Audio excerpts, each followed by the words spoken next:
Well, I think the most important thing about running a company is to remember all the time what a company is. A company is simply a group of people, and as a leader of people, you have to be a great listener, you have to be a great motivator, you have to be very good at praising and looking for the best in people. People are no different from flowers. If you water flowers, they flourish. If you praise people, they flourish, and that's a critical attribute of a leader. There is a very thin dividing line between success and failure. Most people who set up in business without financial backing, they fail at some times in their lives. And I've only just stayed at the right side of that dividing line.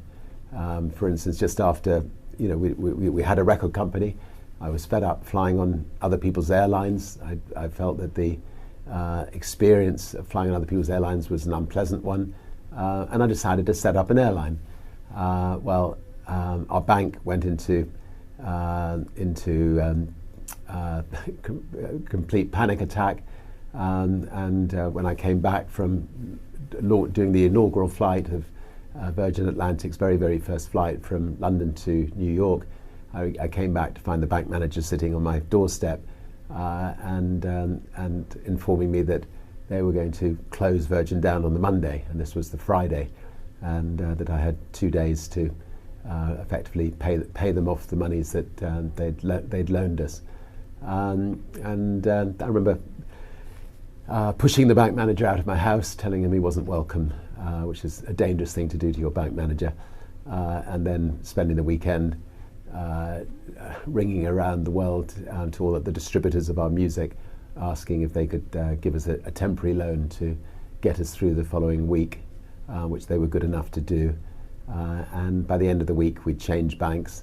We'd actually managed to find a bank that was willing to lend us 30 times the overdraft facility that our bank had lent us, and we managed to survive. And I think the moral of that story is actually don't think of your bank as somebody that you're beholden to. I mean, people just don't move from one bank to another. Sometimes you need to be willing to step up and move your banks in the same way that you should step up and move your doctor on occasions. Anyway,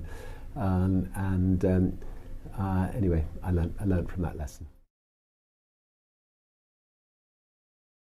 Virgin does work very well without me. I mean, I used myself to build the brand, to build the sort of 300 or 400 companies around the world. But I also learnt the art of delegation.